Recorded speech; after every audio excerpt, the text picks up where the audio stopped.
Jesse Livermore, एक ऐसे stock trader जिन्होंने अपनी कैलकुलेशन और डेयरिंग डिसीजंस के दम पर 1929 के मार्केट क्रैश के दौरान सिर्फ एक दिन में ट्रेडिंग से $100 मिलियन से ज्यादा कमा लिए थे। लेकिन ये वही जेसी थे जिन्होंने कुछ सालों बाद सब कुछ खो दिया। उनकी लाइफ एक टाइम पर इतनी गिर गई कि उन्हें बैंकरप्सी का सामना करना पड़ा और आखिरकार उन्होंने अपना जीवन समाप्त कर लिया। पर अपनी मौत से पहले जेसी ने ट्रेडिंग दुनिया के कुछ ऐसे गोल्डन रूल्स दिए जो आज भी हर सीरियस ट्रेडर के लिए एक गाइड बुक की तरह है। ये वो रूल्स है जो सिर्फ प्रॉफिट बनाना नहीं सिखाते बल्कि ट्रेडिंग में जिंदा रहना सिखाते हैं। तो दोस्तों, आज के इस वीडियो में हम बात करेंगे जेसी लिवरमोर के उन्हीं गोल्डन रूल्स के बारे में और साथ ही समझेंगे उन गलतियों को जिन्होंने एक लेजेंडरी ट्रेडर को बर्बाद कर दिया, ताकि आप जब अपनी ट्रेडिंग जर्नी शुरू करें तो उन्हीं गलतियों को रिपीट न करें बल्कि उनसे सीखकर अपनी जर्नी को स्ट्रॉन्ग और सस्टेनेबल बना सके। तो चलिए बिना टाइम वेस्ट किए शुरू करते हैं जेसी लिवरमोर की जिंदगी और उनके ट्रेडिंग के अनमोल रूल्स। दोस्तों, जेसी एक सिंपल और गरीब फैमिली से बिलोंग करते थे। उनके पिता एक किसान थे, लेकिन जेसी का बचपन से ही नंबर्स के साथ एक अलग ही कनेक्शन था।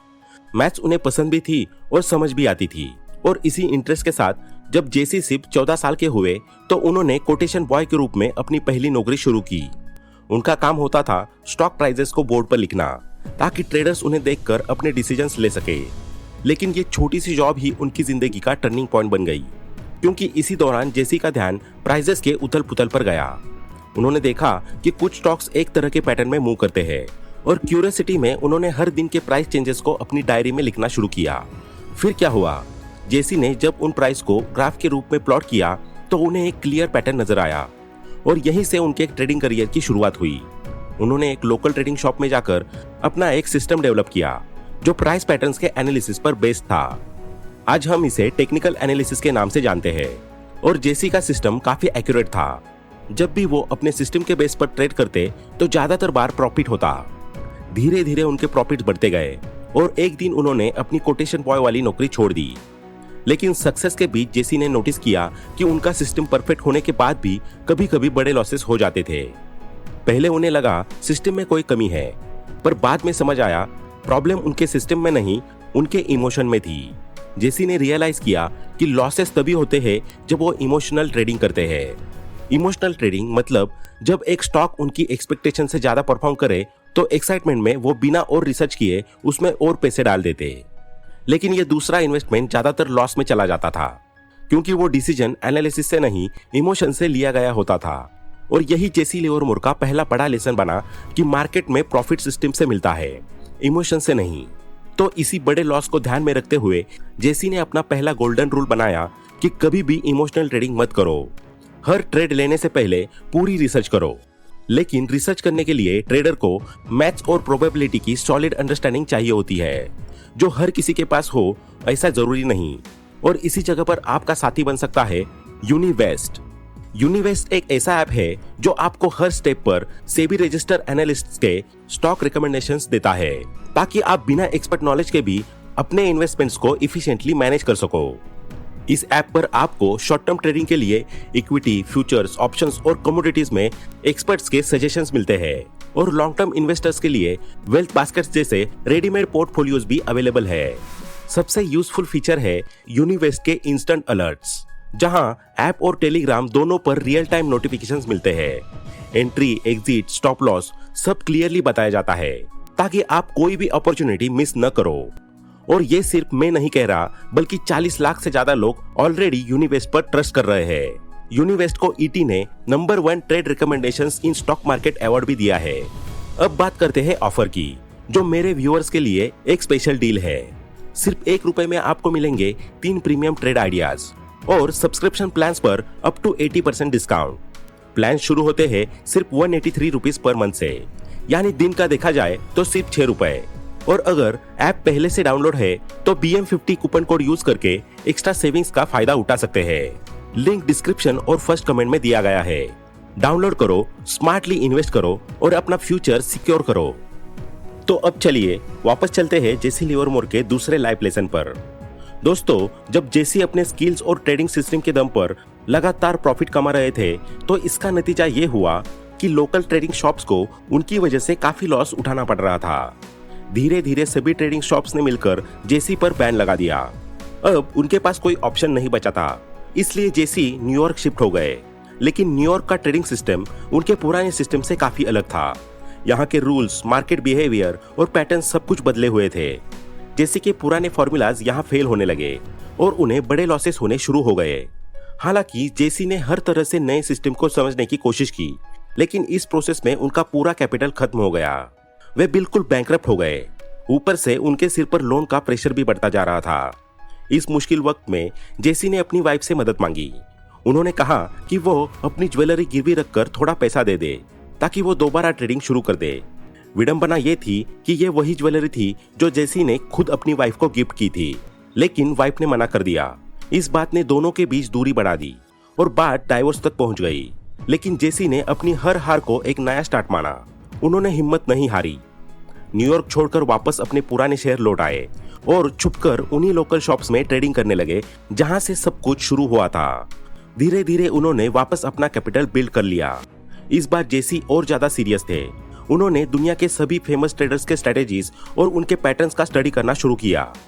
काफी सालों के हार्डवर्क के बाद 1901 में जेसी एक नए कॉन्फिडेंस के साथ वापस न्यूयॉर्क आए और इस बार उन्होंने मार्केट को समझा और अपने एनालिसिस के दम पर वापस प्रॉफिट कमाना शुरू किया। उनकी कमबैक ट्रेड 1907 में हुई, जब उन्होंने सिर्फ एक दिन के अंदर $3 मिलियन कमा लिए। ये उनके करियर का पहला बड़ा माइलस्टोन था। जेसी अब वापस ट्रेडिंग के किंग बन चुके थे, लेकिन जिंदगी में स्टेबिलिटी कभी ज्यादा देर तक नहीं टिकती। इसके सिर्फ एक साल बाद जेसी के साथ एक स्कैम हो गया। थॉमस नाम का एक आदमी उनके पास आया और बड़ा कन्विंसिंग तरीके से उन्हें कॉटन में इन्वेस्ट करने के लिए मजबूर कर दिया और बेचारे जेसी उन्होंने थॉमस की बात मान ली। उन्हें लगा ये एक सेफ और प्रॉमिसिंग अपॉर्चुनिटी है, इसलिए उन्होंने अपने 90% कैपिटल को कॉटन में इन्वेस्ट कर दिया। लेकिन कुछ ही दिनों में कॉटन मार्केट क्रैश कर गया और जेसी का लगभग पूरा पैसा डूब गया। बाद में उन्हें समझ आया कि यह सब एक प्लान्ड स्कैम था। थॉमस और उसके साथी जब जेसी कॉटन खरीद रहे थे तब खुद सीक्रेटली सेल कर रहे थे और जैसे ही जेसी ने बाइंग बंद की, मार्केट में बायर्स की कमी होने की वजह से कॉटन के प्राइसेस एकदम नीचे गिर गए। यहाँ से जेसी ने अपनी लाइफ का दूसरा गोल्डन रूल सीखा कि स्टॉक मार्केट में कभी भी किसी भी रैंडम इंसान की एडवाइस पर ट्रेडिंग नहीं करनी चाहिए। और ये बात आज भी उतनी ही रिलेवेंट है जितनी तब थी। मार्केट में हर किसी की बात सुन लेना डिजास्टर प्रूव हो सकता है। खैर, कॉटन के इस बड़े लॉस के बाद जेसी साल 1915 आते आते दोबारा बैंकरप्ट हो गए। लेकिन ट्रेडिंग उनके लिए सिर्फ एक बिजनेस नहीं, एक आर्ट थी, इसलिए उन्होंने गिव अप नहीं किया। अपने एक्सपीरियंस और डीप अंडरस्टैंडिंग के दम पर सिर्फ 2 सालों में उन्होंने अपने सारे लोन्स चुका दिए और फिर से प्रॉफिट्स कमाने लगे। इस दौरान यूएस स्टॉक मार्केट भी बूम कर रहा था। आम लोग भी पहली बार लार्ज स्केल पर इन्वेस्ट कर रहे थे। मार्केट में तेजी इतनी ज्यादा थी कि हर कोई पैसा बना रहा था। लेकिन जेसी ने अपने एक्सपीरियंस से पहचान लिया था कि यह तेजी असली नहीं है, मार्केट ओवर वैल्यूड हो चुका है। उन्हें 1907 के क्रैश वाली वाइब फिर से महसूस होने लगी। उन्होंने अपने एनालिसिस से कंक्लूड किया कि एक बड़ा मार्केट कोलैप्स आने वाला है और इस बार जेसी ने मार्केट के अगेंस्ट बेट लगाई। और फिर आया 1929, द ग्रेट डिप्रेशन, जिस दिन पूरा यूएस स्टॉक मार्केट कोलैप्स हुआ। उस दिन लोग अपनी सारी सेविंग्स खो रहे थे, लेकिन जेसी लिवरमोर ने अपने कैलकुलेटेड शॉर्ट पोजीशंस के दम पर सिर्फ एक दिन में $100 मिलियन से ज्यादा कमा लिए। यह वही दिन था जहां जेसी ट्रेडिंग के गॉड के रूप में देखे जाने लगे। लेकिन दोस्तों, कहानी यही खत्म नहीं होती, क्योंकि मार्केट के साथ इंसान के इमोशंस भी कभी स्टेबल नहीं रहते। और यहीं तक आती लग रही थी जेसी की ड्रीम स्टोरी का हैप्पी एंडिंग। 1929 के क्रैश के बाद जेसी ने इतना पैसा कमा लिया था कि अगर वो चाहे तो जिंदगी भर आराम से बिना काम किए जी सकते थे। लेकिन प्रॉब्लम यह थी कि जेसी के लिए ट्रेडिंग सिर्फ एक प्रोफेशन नहीं, एक एडिक्शन बन चुकी थी। उन्हें मार्केट का थ्रिल चाहिए होता था। हर रोज चार्ट्स और प्राइसेस देखने की आदत लग चुकी थी। इसलिए इतना बड़ा प्रॉफिट कमाने के बाद भी उन्होंने ट्रेडिंग छोड़ने का सोचा ही नहीं। उनका कॉन्फिडेंस अब ओवर कॉन्फिडेंस में बदल चुका था। लेकिन फिर आया 1934। यूएस गवर्नमेंट ने नए ट्रेडिंग रूल्स और पॉलिसीज इंट्रोड्यूस किए, जिनमें उन्हीं मेजर फॉर्मूलाज और मेथड्स को रिस्ट्रिक्ट कर दिया गया जिनके दम पर जेसी पहले ह्यूज प्रॉफिट्स कमाते थे। नए रूल्स के बाद जेसी का ट्राइड एंड टेस्टेड सिस्टम काम करना बंद कर गया। धीरे धीरे उन्हें लॉसेस होने लगे, लेकिन जेसी अपनी हार बर्दाश्त नहीं कर पा रहे थे। वो हर लॉस को रिकवर करने के लिए और एग्रेसिवली ट्रेड लेने लग गए। ये वही सोच थी जो हर ट्रेडर को बर्बाद करती है कि इस ट्रेड में हार गए तो क्या हुआ, अगला ट्रेड रिकवर कर लेगा। लेकिन ट्रेडिंग इमोशंस पर नहीं, लॉजिक पर चलती है और जेसी का लॉजिक अब उनके एडिक्शन के नीचे दब गया था। रिजल्ट ये हुआ कि कुछ ही टाइम में उनके लॉसेस इतने बड़े हो गए कि 1934 तक वो दोबारा बैंकरप्ट हो गए। उनकी फैमिली भी उनके इस ऑब्सेसिव बिहेवियर से परेशान हो गई थी। धीरे धीरे सब उनसे दूर चले गए। सोचो, जिन्होंने एक वक्त में $100 मिलियन कमाए थे, उन्होंने वही सब कुछ अपनी एक आदत के चक्कर में खो दिया। जेसी ट्रेडिंग के गॉड माने जाते थे, लेकिन वो अपने इमोशंस पर कभी कंट्रोल नहीं कर पाए। फिर भी जेसी ने हार नहीं मानी। उन्होंने कमबैक करने की कोशिश की, लेकिन मार्केट बदल चुका था। उनका सिस्टम और स्टाइल आउटडेटेड हो गया था। प्रॉफिट मिलते भी तो छोटे लेवल पर, लेकिन वो सक्सेस जैसा सुकून नहीं मिल रहा था। आखिरकार 6 साल तक लगातार स्ट्रगल करने के बाद 1940 में जेसी ने हार मान ली। एक होटल रूम में उन्होंने अपनी जान ले ली। और यही थी जेसी लिवरमोर की कहानी, एक ऐसे ट्रेडर की जिन्होंने मार्केट के रूल्स लिखे भी और उन्हीं रूल्स को तोड़कर अपनी जिंदगी बर्बाद भी कर दी। अब सवाल यह है, हम जेसी की लाइफ से क्या सीख सकते हैं? क्योंकि जेसी ट्रेडर तो कमाल के थे, लेकिन उनकी कुछ ऐसी गलतियां थी जो उन्हें ले डूबी। और अगर आप ट्रेडिंग करते हो तो उन गलतियों से बचना बहुत जरूरी है। तो दोस्तों, सबसे बड़ी गलती जो जेसी ने अपनी ट्रेडिंग जर्नी में की थी वो थी ईगो में जीना। जेसी का सबसे बड़ा लॉस इसलिए होता था क्योंकि वो अपने डिसीजंस पर ओवर कॉन्फिडेंट थे।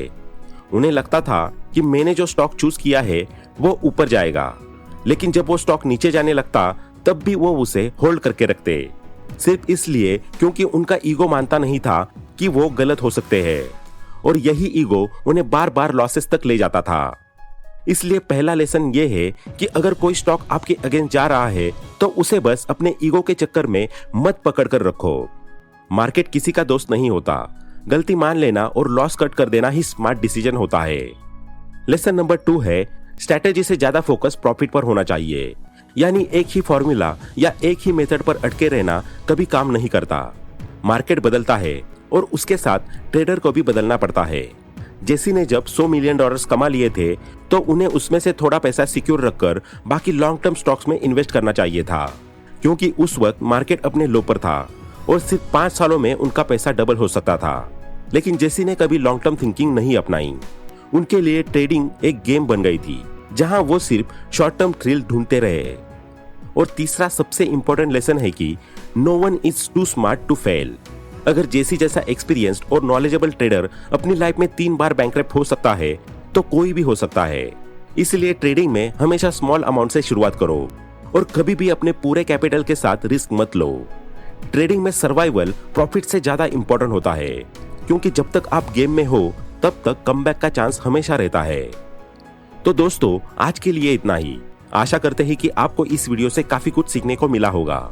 वीडियो पसंद आया हो तो लाइक करें, अपने दोस्तों के साथ शेयर करें और चैनल को सब्सक्राइब करना ना भूलें। यूनिवेस्ट की लिंक आपको नीचे डिस्क्रिप्शन बॉक्स में मिल जाएगी। Thanks for watching.